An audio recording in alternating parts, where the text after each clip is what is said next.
Good morning, everybody. My name is George Cook, and I serve as the Midwest Regional Director of State and Local Public Policy at General Motors. And I have the distinct pleasure of introducing Governor Gretchen Whitmer today for her speech.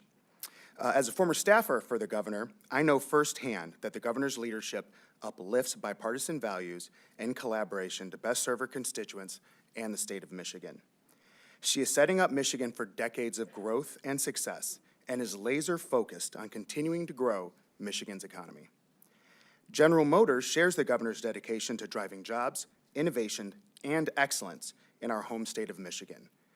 As the second largest employer in the state of Michigan, with the most U.S. employees of any automaker across the country, General Motors is grateful for the governor's partnership and her continued advocacy for policies that support business in Michigan and that give us a competitive edge globally.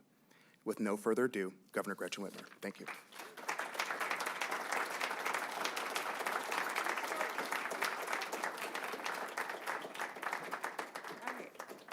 Well, good morning. I'm so happy to be here with all of you. Thank you for joining us this morning, and thank you, George, for that kind introduction. I want to talk a little bit this morning about how we can work together to get things done to grow our economy, protect our national defense, and make a real difference for the people of this country. And obviously, my focus is the people of Michigan, but we are a microcosm, so what's good in Michigan is good for the nation. I came to D.C. because I really believe in our ability to bridge political divides and make lasting progress. And yes, I do believe that. Even in my 7th year as governor, in this tumultuous time in this country and around the globe, I still believe that, and I remain guided by the values that I learned growing up in a bipartisan household in the Midwest. Values of decency, respect, and kindness still shape the way that I approach this work, and it helps me make sure I stay focused on what matters so we can get things done. As a former state legislator, I worked with a Republican governor in Michigan to expand Medicaid under the Affordable Care Act. This covers hundreds of thousands of Michiganders. As a governor, I worked with a Republican-led legislature most of my time as governor. I've signed over 1,500 bipartisan bills and enacted 6 balanced budgets into law. Michiganders have an opportunity, and I believe an obligation, to lead by example and show the folks in D.C. how we get things done. Before we dig into some of my proposals today, I need to acknowledge what's going on with regard to tariffs. I know that that is front in mind for all of us.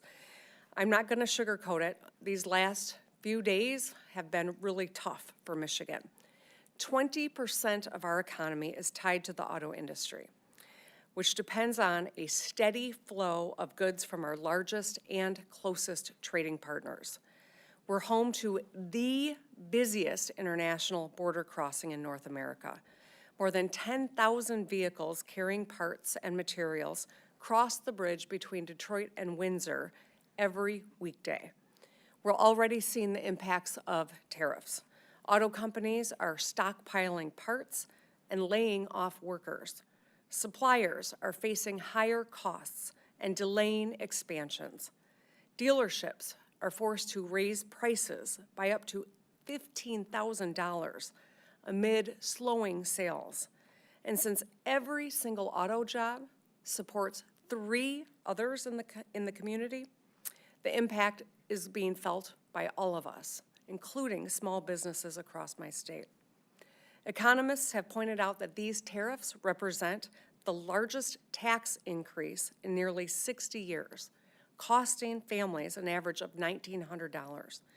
And if you're planning on having a cup of coffee, pumping gas, getting your groceries, buying clothes for your kids, or just simply meeting a friend for a drink, every one of those transactions is going to cost more because of tariffs.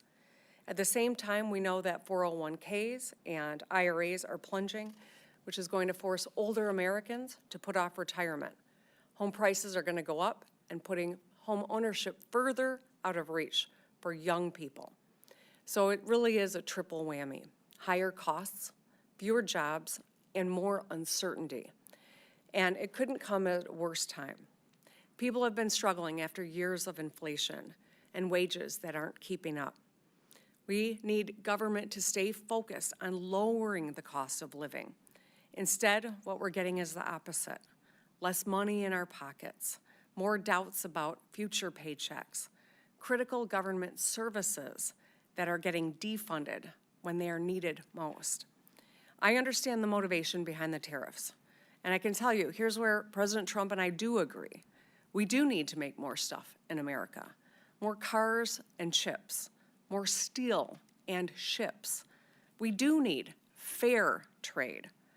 No state has lived through the consequences of offshoring and outsourcing more than Michigan. We know that when you lose a factory, it doesn't just mean losing those jobs. Losing people means losing resources. It means fewer police officers and underfunded schools. It means less housing being built and fewer roads fixed. It's a loss of purpose and identity. So while I share the president's goal of bringing good-paying middle-class manufacturing jobs back, it's got to be done right. Reindustrialization could have huge ripple effects, since manufacturing has the highest economic multiplier of any sector. Every dollar spent to make something triggers a chain reaction of material purchases, job growth, and supply chain, and more economic growth. So as I've said before, I'm not against tariffs outright, but it is a blunt tool. You can't just pull out the tariff hammer to swing at every problem without a clear, defined end goal. We cannot underestimate or underappreciate the time and capital it's going to take to actually bring jobs and supply chains back home. So there's not a shortcut here. Strategic reindustrialization must be a bipartisan project that spans multiple presidential administrations. So to get it done, we've got to work with our friends and compete against our adversaries. We need to be strategic about tariffs on the technology we actually want to make in America and on industries where we already have a sizable competitive advantage. Let's carve out autos and energy, both of which are critical to manufacturers and directly impact people's wallets. Finally, to the extent that tariffs are a strategic tool in an economic toolbox, let's use all of the new revenue to reinvest in American businesses and in our workers. Our history has proven that when we build, we succeed. And the opposite is true as well. When we don't build, we fall behind. When we don't build enough housing, we put the American dream out of reach. When we don't build enough schools, we lose our pipeline of talent. When we don't build enough roads or transit, we make it harder for people to get around and for businesses to move their goods. When we don't build enough factories, the engines that power our industrial economy sputter. The Trump administration says they get this, and I know that the Biden administration understood this too.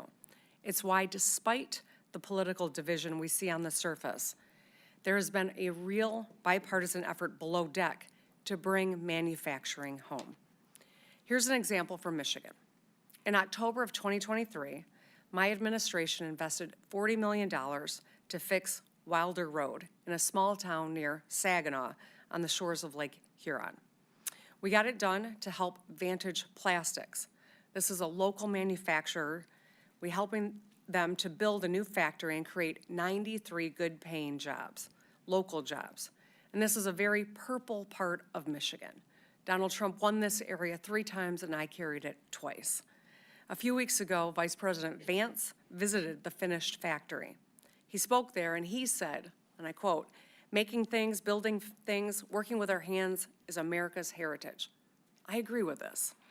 And I'm proud that the amount of money being spent to build factories in America has more than tripled over a decade. In Michigan, we've secured dozens of new facilities to build chips, batteries, cars, and energy. Just this year, major companies have announced huge investments in America to build data centers and factories and research facilities. So here's my pitch. Let's keep going. Let's make more ships and planes and semiconductor chips in America. Let's cut red tape and unleash extraordinary potential of American industry. Let's give more hardworking people a fair shot at a decent life. And let's usher in, as President Trump says, a golden age of American manufacturing. So first I want to talk about ships. I will talk about chips, but I'm talking about ships first. American shipbuilding output is a fraction of what it was in the 1950s. We build just 0.1%, all right, 1.1% of the world's ships, while China alone makes 53%. That's more than the rest of the world combined. Here's another shocking stat. China's largest state-owned ship company built more ships by tonnage last year than we have in the last 80 years, since the end of World War II. Shipbuilding is both a commercial and military challenge, but I'm going to focus on the military side. Last September, the United States Navy set an ambitious goal of building hundreds more ships and submarines over the next few decades. If we don't progress toward that goal, China's naval fleet could be 50% larger than ours by 2030. That's not that far away. So I'm encouraged that both parties appear to see the problem. In December, Republicans and Democrats in Congress introduced the Ships for America Act, which would be the most significant bipartisan legislation to build ships in decades. Last month, during his joint address to Congress, President Trump announced that he will establish a new office of shipbuilding in the White House under the National Security Council. A few days later, Brett Seidel, the Deputy Assistant Secretary of the Navy for R&D, testified in front of the House Armed Services Committee.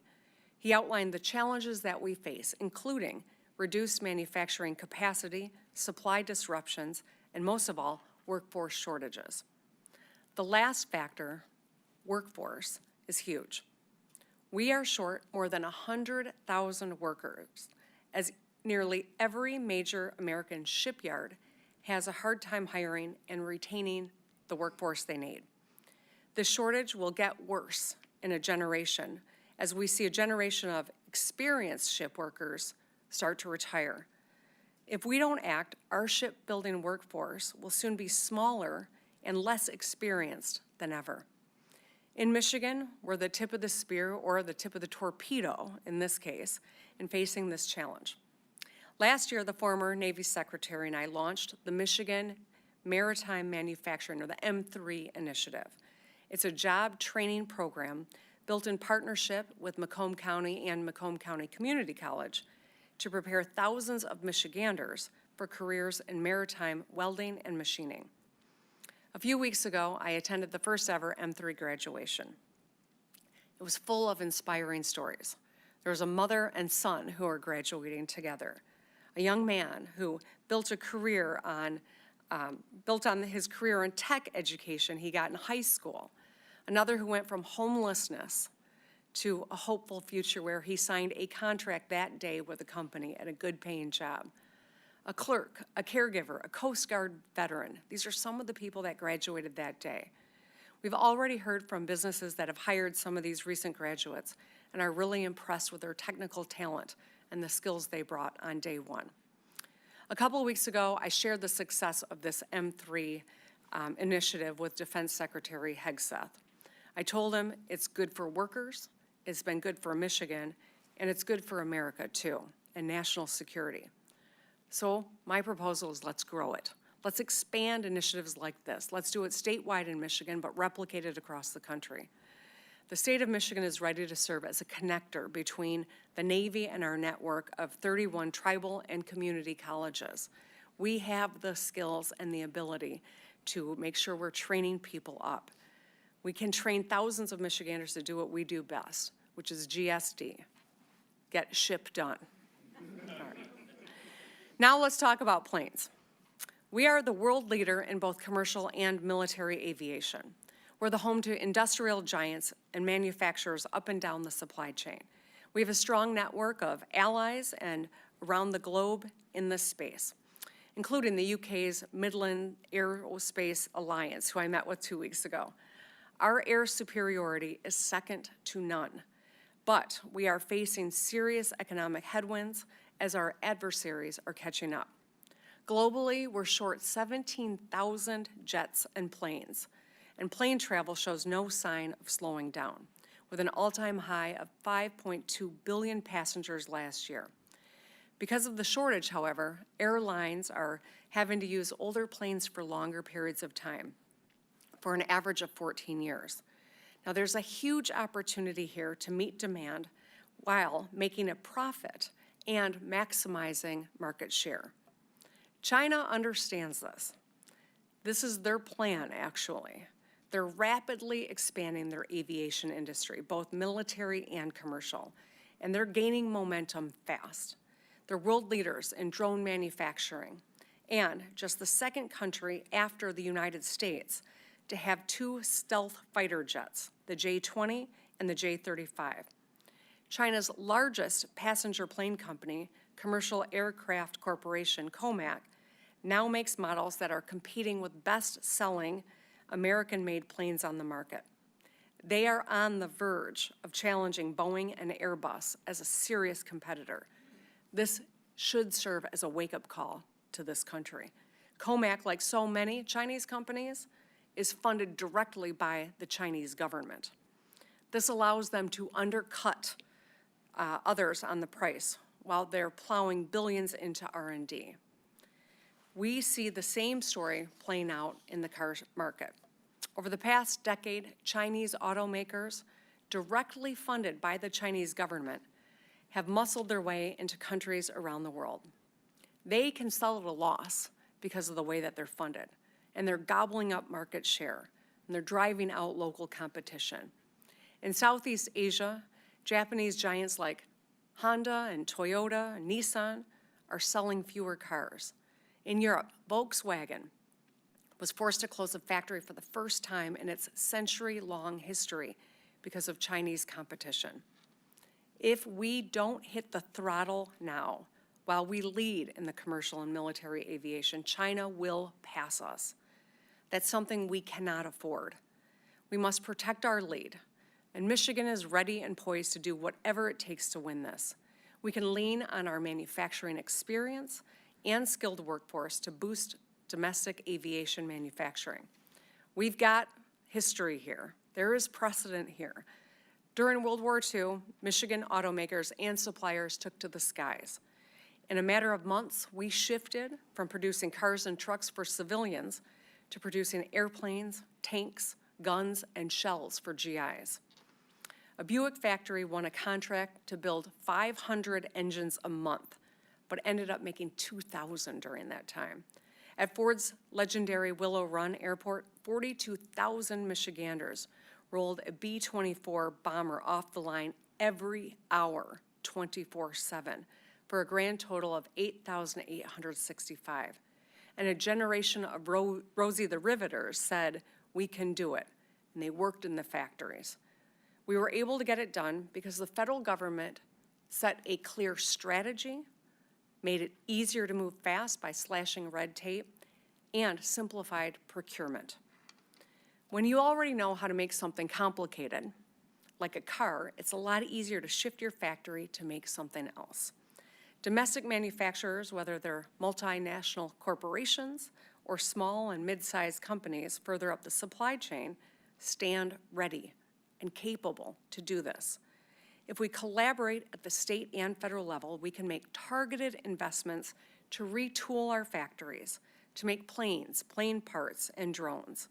We have manufacturing and innovation ecosystem that is uniquely suited for modern defense and aerospace needs. Another contributing factor to slowing aviation industry, just like with shipbuilding, is a shrinking workforce. Nearly a quarter of American aviation technicians have fewer than 5 years of experience, as a huge wave of retirements is about to hit the market. Experts estimate that by 2028, we'll be short 37,000 aviation techs. At the state level, I can tell you Michigan's doing our part. We've made historic bipartisan investments in places like the Selfridge National Air Guard Base, a key defense hub and economic anchor that supports thousands of jobs and hundreds of military families in Macomb County. I established a new statewide Office of Defense and Aerospace Innovation, and in the heart of Detroit, we set up the Transportation Innovation Zone, where aviation and aerospace startups can easily test new technologies in public airspace. But we can't do this alone. We need help from Washington. We need a coordinated national strategy and bipartisan investment to grow America's aviation industry and workforce. Otherwise, we know that China is going to eat our lunch.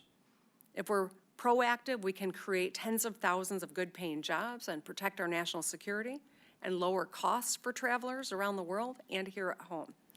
So let's make it easier for aviation and aerospace to thrive in America. Let's put a ruthless emphasis on outcomes over process, and let's build and innovate and own the skies. I started speaking about big manufacturing projects. Now I want to focus on the smallest. I want to talk about semiconductor chips. Chips are the brains behind so much of what makes our lives work. They're in our phones, they're in our cars, they're in our appliances. They're critical for AI technology as well. Decades ago, we invented chips, and we used to make them too. But then we just ceded ground to other nations, especially China. For a long time, we made zero logic and DRAM chips. These are two of the most advanced types that we all rely on. Thankfully, Republicans, Democrats, and industry leaders came together to do something about it. During President Trump's first term, we started a serious national conversation about semiconductor manufacturing. A few years later, during the Biden years, Congress passed bipartisan legislation to bring chip manufacturing back home. I'm grateful to so many of our congressional delegation who fought hard to get it across the finish line. Now, because we work together, we are seeing real progress. An example from Michigan is Hemlock Semiconductor, who expanded in their hometown near Saginaw with a new facility that's going to create more than 1,000 jobs. Hemlock is one of the largest producers of hyper-pure polysilicon. You're never more than a few feet away from Michigan-made polysilicon because it's in nearly every single electronic device in the world. Nationally, we're now on track to make 20% of the world's logic chips and 10% of the DRAM chips, up from 0. We're building 17 chip fab facilities, including one from each of the world's 5 best and biggest manufacturers. Altogether, they've committed to investing more than $600 billion in America. And I know that there are still more in the pipeline. These chip fabs offer thousands of jobs during construction and thousands more permanent, long-term local jobs once they are completed. Both Democrats and Republicans agree that we must stay on the bleeding edge of technology. The president even mentioned chips during his speech to Congress and set up a new United States Investment Accelerator to oversee semiconductor projects. We have the momentum right now, but we cannot risk stepping back or faltering. We need to continue strong bipartisan efforts at the state and national level to make more chips. The bottom line is that when America innovates and when America builds, America wins. We all want manufacturing to be stronger than ever. Nobody wants that more than Michiganders. We pride ourselves on the things we make and grow. As I've laid out, we need a consistent national strategy, united around a new economic consensus that a lot of Democrats and Republicans now share. Let's make stuff in America. If that's what we believe, then we should be able to celebrate good policy no matter where it comes from, and also criticize bad policy wherever it comes from. Now, there's a lot more common ground here than we think. While partisanship seems to have infected every aspect of our lives, and it's exhausting. It's driven by opportunistic politicians and cynical media figures and addictive algorithms. But our people are not as divided as our politics. I really believe that. People from every walk of life call Michigan home. We are a microcosm, and that's why every presidential election, people look to see what's going on in Michigan. We don't always agree, that's for sure. But we move forward together, and that is a source of strength. It's why I came to came here to DC. Building on an industrial economy is no small task. It's thousands of small tasks. And each of us, government, industry entrepreneurs, workers, we're all a part of the same pit crew. I'm from Michigan, so yes, I'm going to torture another auto analogy. We're all a part of the same pit crew. If we do our jobs, we can get America back on the track, better and faster than ever. Don't just take my word for it. Talk to someone like Roger Penske. He's a successful businessman who's built a $43 billion company, 74,000 employees, and that company happens to be headquartered in Michigan. In addition to his thriving commercial trucking business, Penske runs the world's leading motorsports enterprise. He knows what it takes to run a good pit crew and build a business that is successful. At the Detroit Grand Prix, the Penske crew runs a full systems check, replaces 4 tires, and pumps 20 gallons of fuel in 6.2 seconds to get their car moving toward the checkered flag as quickly as possible. They work together. They use a data-driven strategy. They source the best products they can to win. That's what we should be doing as well. I know there's been a lot of talk recently about government efficiency, but the proposed solutions have been solely focused on firing people from the crew or stripping away critical parts. That's no way to win a race. If we really want to win and to keep winning, we need to reinvest in our crew and build better parts. In our darkest hours, that's exactly what we did. When this country entered World War II, we didn't have the industrial capacity to fight a two-front war in Europe and in the Pacific, let alone win it. So we built the arsenal of democracy.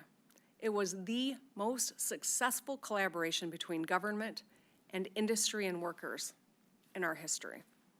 When the Allies won the war, 500,000 Michiganders flooded into downtown Detroit to celebrate, realizing the part they all played in saving the world.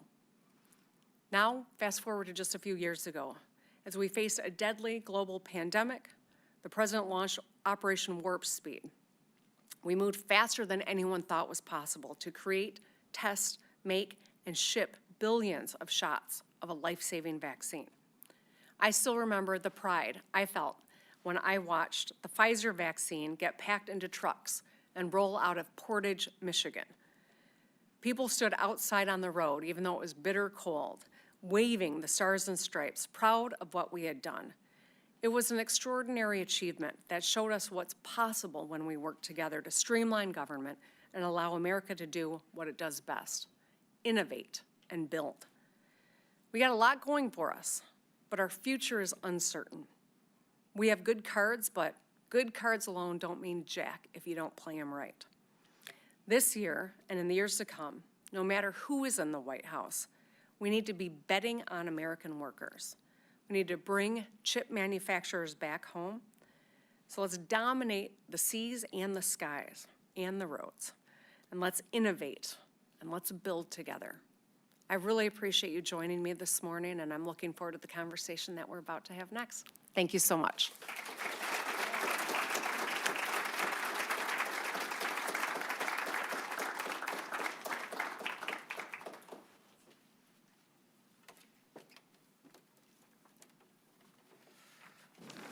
Governor, thank you for those comments. Makes me proud to be a Michigander, proud to be an American. Thank you so much. It's a privilege to be here today to introduce Governor Gretchen Whitmer for her fireside chat with Gretchen Carlson. As a guy named George, I very rarely share a room with another George, let alone a stage, so it's good to make the distinction. Gretchen Carlson is an acclaimed journalist and co-founder of the nonprofit Lift Our Voices, which seeks to change workplace cultures and empower every worker to feel safe, respected, and included. Gretchen is a fearless advocate for women's rights and helped pave the way for the global #MeToo movement. She is a former CBS News and Fox News journalist, best-selling author, TED Talk alum, and champion for workplace equality. Gretchen brought together Democrats and Republicans to pass 2 important bipartisan laws: the Ending Forced Arbitration of Sexual Assault and Sexual Harassment Act in March of 2022, and the Speak Out Act in December of that same year, 2 of the biggest labor law changes in the last 100 years. Gretchen has shown what it means to work across the aisle to get results. And as Governor Whitmer pointed out earlier, with signing almost 1,500 bipartisan bills into law, she does as well. Thank you for the opportunity to be here today. I will now turn it over to the governor and Gretchen Carlson, and I look forward to their conversation. Thank you.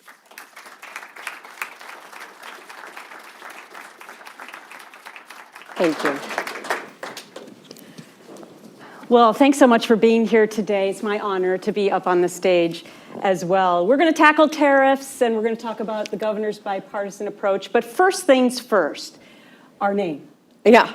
So when I was growing up in a small town in Minnesota, everyone was Jennifer or Elizabeth, and quite honestly, I didn't really like my name, Gretchen. When it came to running for student council in 7th grade, there was nothing that rhymed with Gretchen. My dad came up finally with Stretchin' for Gretchen for your vote. Last week at Starbucks, my name was Wretch. So my question for you this morning is, my Gen X Gretchen friend, did you like your name growing up? Do you like it now? You know what? I was the only Gretchen growing up, just like you, Jennifer's, et cetera. And I wasn't particularly enamored with it, to be honest, but I'm named after my grandma Gretchen, who I adore. It's funny though, because she always said, never let anyone shorten your name. Don't let people call you Gretch because it rhymes with wretch. And so I always had this aversion to being called Gretch. And then during the pandemic, I got the nickname Big Gretch. I don't know many women that want big on the front of their nickname. And then Gretch, I wasn't sure, but when I found out it was bestowed on me from support, became my new favorite nickname. I'm not encouraging you to adopt that, but it's worked for me. But yeah, now I like it because it's kind of nice to have a different name. I was envious of you because you did have a cool nickname, Big Gretch, and your book, True Gretch. So you have two of them. So in your speech, you reminded us that 20% of Michigan's economy is tied to the auto industry. And of course, you're home to the biggest international border crossing in America. Today, the hatchet came down with Trump's tariffs. And quite honestly, they're going to hit your state harder than most. You mentioned that Trump's using a hatchet or a blunt tool. How would you have enacted the Trump tariffs differently? You know, I don't know how I would have enacted them differently. I haven't really thought about that. What I have thought about, though, is, you know, tariffs need to be used like a scalpel, not a hammer. There is a purpose to have tariffs, but the uncertainty that has now been created, the anxiety and the fear, just breeds destruction, I think, in our economy, in our personal economies, but certainly in, you know, the auto market in particular.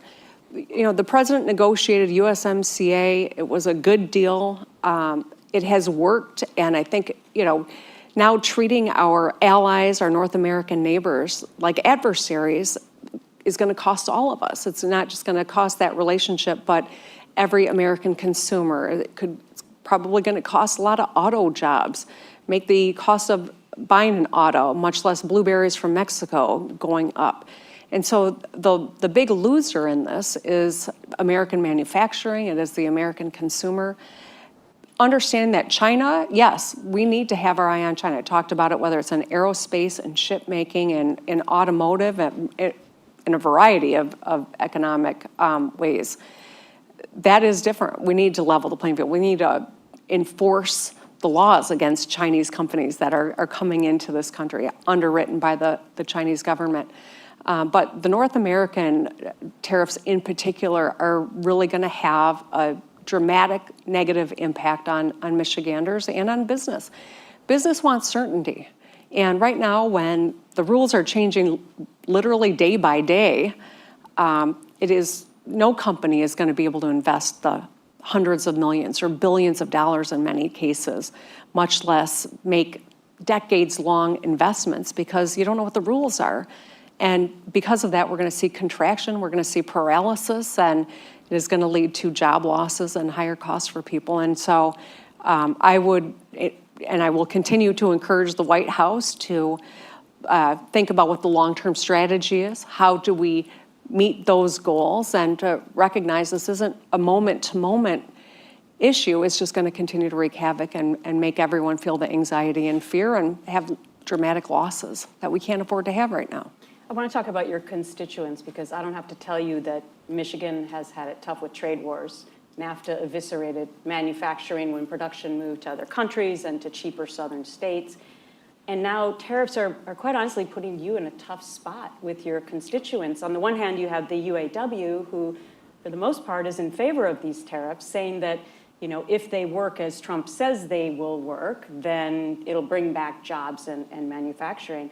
But on the other side, you have the auto manufacturers and you have the auto dealers who are going to get killed with these additional tariffs. So how do you thread the needle for all of your constituents?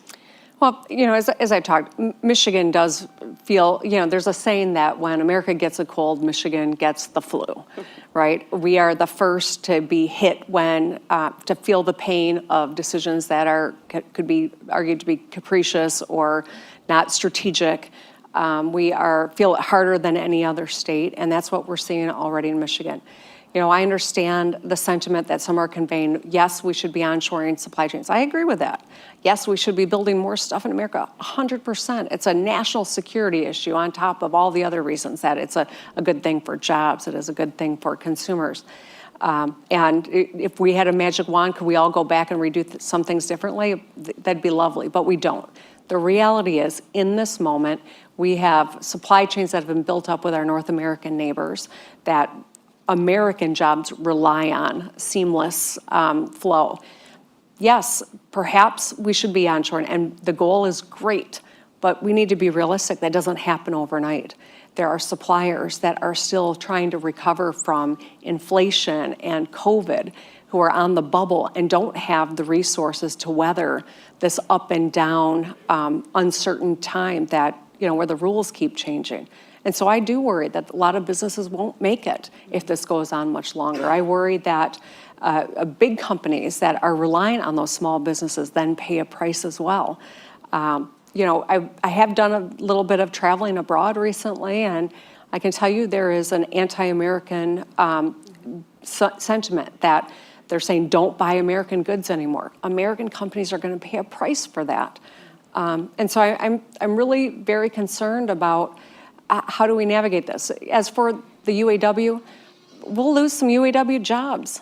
And I understand the leader wants to try to be a part of the conversation, and you know, he's a good guy, he's done some good things, but I think that the longer term concern is the loss of UAW jobs and the pain that's going to be inflicted in the short term. Well, speaking of that, immediately after the Trump tariffs were announced, 900 UAW workers were laid off. A University of Michigan economist says the steel and aluminum tariffs alone will cost Michigan 600 auto manufacturing jobs by the end of next year, an additional 1,700 jobs in industries that serve auto workers. So to your point, are the tariffs really good for auto workers? I would argue they're not. I would argue that all of this uncertainty is going to cost every one of us, but especially auto workers. So, and I think we're already seeing that, the immediate impact. The longer term, it could be a lot worse. So some experts are also arguing that manufacturing in 2025 and beyond isn't like the 60s or the 70s.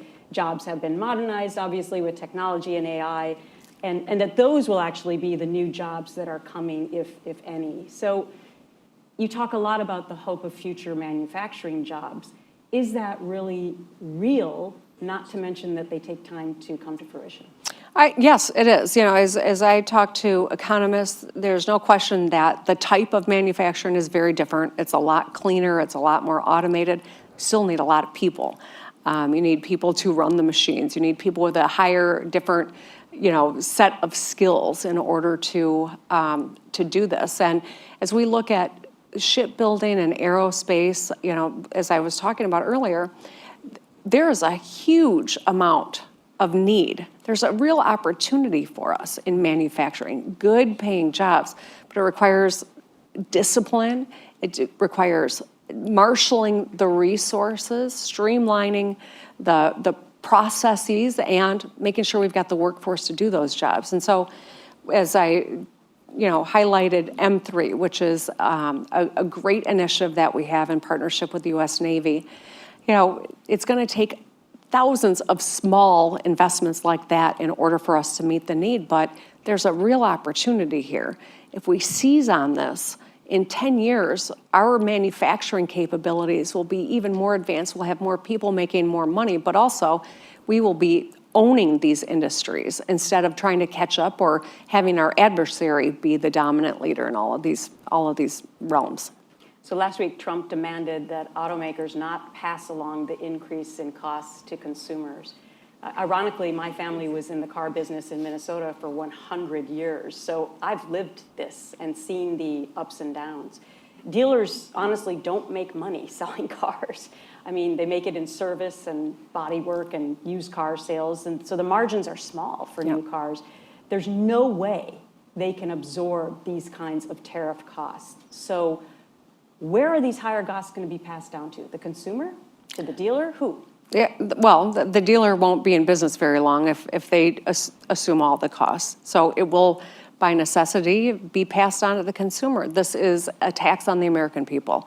And, I know that tariff is a term of art, but the reality of what it means for the American consumer is it's just like a tax.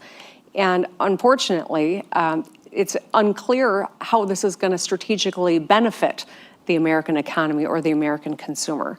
And I think that's the big problem here. The uncertainty as well. People are watching what's happening in their personal lives. Businesses are watching what's going on with the market. It is a direct reaction to the continued change in what policy is, whether or not it's negotiable. And then some days it is negotiable. Some days it's this percentage or it's this percentage. I mean, this will have a paralyzing impact on the economy. And if you think that a company or a country is paying the tariff, you're being misled.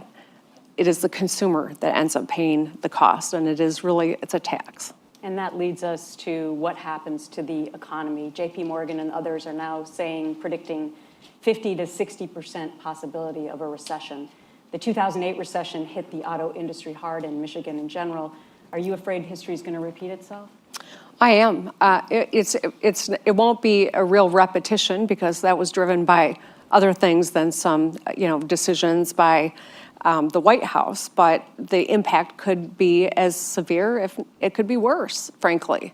And that is, I think, a real potential outcome of if this goes on a lot longer. I'm hopeful that the administration is taking in the feedback and understands the onshoring will take time. It doesn't happen overnight. It doesn't happen over weeks. This is a years-long process. And so we've got to help American manufacturers. We've got to help American businesses weather this, and we've got to make sure that the consumers don't bear the brunt of it. If there is a strategy that can be communicated, markets will settle down and businesses can deploy those resources and make those long-term commitments. But so long as it is a roller coaster, no one's going to do anything because they're going to wait to see what happens, and we're all going to pay the price for that. Speaking of strategy, one of your other big messages today and before has been your focus on bipartisanship and trying to work across the aisle. At my nonprofit, Lift Our Voices, as George mentioned, we believe in that philosophy too. In 2002, we were instrumental in passing those 2 bipartisan laws. I'm not going to say it was easy, but we ended up accomplishing that. So while that marked a huge bipartisan win, quite honestly, many people remain very skeptical that we can actually come together during this hyper-political divided time that we live in. Why do you think that preaching bipartisanship is the right approach?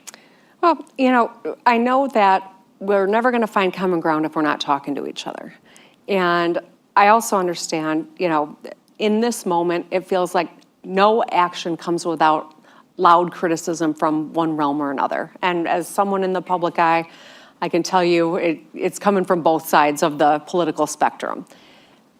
I had met with some of my friends in the Michigan legislature, and someone was talking about how difficult it is to find, common ground and to get everyone on the same page. And I said, all right, stop trying to do that because you'll never be successful.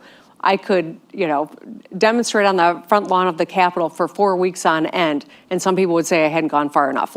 Just accept the fact that there's always going to be the critic. But we have a duty, an oath, to try to get things done, to put the welfare of the people of Michigan before our own interests, before our political interests, and to stay at the table or to find common ground in something, to do the good work. And I'm sure you've seen, I'd love to know kind of what any lessons you've gleaned from your experience. But when I get out and I talk to Michiganders, they rarely ask me about politics. They're concerned about whether or not they can put food on the table. They're concerned about whether their child is getting the education and meeting being able to have the skills they need to be successful in this life. When I ran for governor, I got into all 83 counties. I've done that a couple of times since being governor.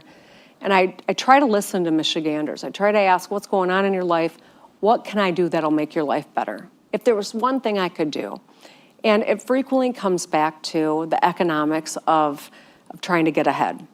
That's what unites all of us. And that's why I wanted to focus on manufacturing and our economic future, because I really do believe we can find common ground there. I was able to do it with a Republican legislature in Michigan at a time where they controlled both chambers, and Donald Trump was president at the beginning of my term. We got some great, big, important things done for Michigan because I come to the table with that philosophy. And being raised in a household, my dad was a Republican, my mom a Democrat. I know that if you talk about values, it's a lot easier to see one another and to try to find that common ground. When you were able to get those important pieces of legislation done, and I think working with Congress would be so much harder than a state legislature. Anything that was surprising to you or was most important in your success on that? Being relentless. Yeah. But I also feel like there was a commonality of some of the issues, right? Mm-hmm. I mean, with regard to sexual misconduct, especially, like when I would go into whether it was a Republican or Democratic office, they could hardly wait to tell me stories about what their wife had endured or their daughter if they were men. So there was that common ground that you're talking about. Now, getting across the finish line is a whole different story. We'll chat. Yeah. But anyway, I do want to focus in on how Democrats feel about this, because a recent CBS YouGov poll revealed that 70% of all Democrats want their party to oppose Trump as much as possible, while only 30% want their party to find common ground. So what do you say to those 70% in your party who completely disagree with you about bipartisanship? I get it. I understand why people feel that way. I am as anxious and angry about a lot of the policies that are coming out of Washington, D.C. right now. I feel that too. And 10 million people, many of whom disagree with me about everything that I do, some of whom agree with me about a lot that I do. No one agrees with everything. And I accept that. But I took an oath to the people of Michigan to try to get as much done for the state. Now, people come for our rights, I'm going to be the first one out there. People come for your health care. I'm out there doing work with Congresswoman Debbie Dingell to talk about what Medicaid cuts could mean to individuals, to health systems, to all of our ability to access health care. I'll continue to do that work. I will hold people accountable. I also got to continue to make sure I got a seat at the table so I can try to get important things done. For instance, today, I've got the Republican Speaker of the Michigan House joining me here in Washington, D.C. We're going to have some meetings with cabinet members and at the White House to talk about protecting the Great Lakes. I don't know if he knows that that's one of the things I want to talk about, but I'm going to. To talk about, making sure that we are growing our economy and landing good paying jobs. We've got some opportunities in the works. We could use some help. I want to talk about that. I'm going to talk about the impact of tariffs. I don't know that I'll make any ground, but I'm not going to cede the opportunity to talk about something that is important to my state. And I think it was Pat Schroeder. I know the quote's been attributed to a lot of different people, but I think it was Pat Schroeder who said it. If you're not at the table, you're on the menu. And my oath to the people of Michigan is to continue to show up, even when it means I'm going to get my lunch handed to me. I'm going to keep showing up and keep fighting for the people of Michigan, no matter who is at the other side of the table. That's my job, and I'm going to do it until my last day as governor. So speaking of messaging, obviously after this last election, Democrats were sort of flummoxed by what the messaging should be. And quite honestly, the party's struggling with what the messaging should be to voters. Your focus in your speeches has been on costs and jobs and roads. Besides being bipartisan, is that the right messaging for Democrats? Well, I think that everyone needs to listen, not to me, to the people. I know that I've learned so much by just showing up and asking the question, what's going on in your life? What do you need? What are you worried about? That's what public servants should be doing. Not telling people what to be angry about, but listening and focusing on solving the problems that are vexing the people of this country. In my case, the people of Michigan. I'm not going to tell another governor how to run their state. I'm not going to tell anyone else, how they should talk about issues, but they should stay focused on the things that matter to the people. And the economy is front and center. For anyone to think that if you're worried about putting food on the table or keeping the lights on at your home, that you've got the bandwidth to care about a million other things, maybe they care, but all their energy is consumed by survival. And so fixing the roads is not just about making a smoother drive for everybody. It's about helping people keep more money in their pocket so they're not shelling out thousands to fix the rim on their car when they got to pay the rent and childcare. It is about the fundamentals, and I think that's maybe why I got elected in the first place and why I got reelected by such a large margin. I'm staying focused on how we can help Michiganders get ahead, keep more money in their pockets, and have good paying jobs. So whether the message from Dems is being bipartisan or changing their mind about transgenders in sports or talking about jobs and infrastructure, who's going to get it right? Who is the leader of the Democrat Party right now? Well, Democratic Party only has one true leader when we have the White House.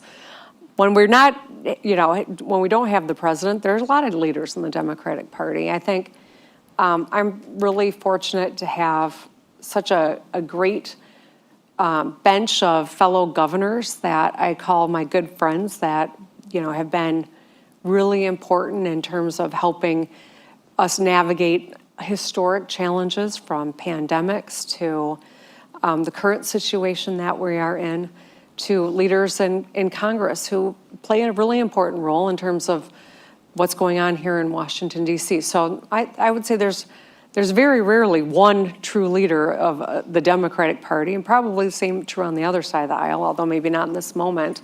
But, at the end of the day, we've got to make sure that we stay focused on the things that matter to the American people.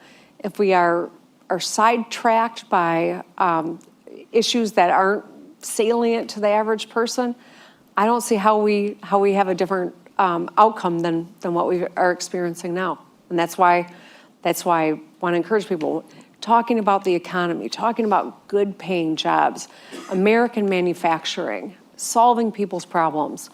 That's the most powerful way that we can improve the lives of people in this country. And I think that's what we need to remember. So at Lift Our Voices, we know how important it is to support all workers. Are you saying then that your plan is going to get back the working class who went to Trump last time? Your plan's going to get back independents who decide every election and went to Trump last time? It's not my plan. This is a lesson from our history. This is an assessment of our reality that we are in right now, and where do we want to be? I think that that's the kind of analysis every one of us should be doing. We want leaders who are not just focusing on keeping us angry with one another, but where do we get to where we want to be?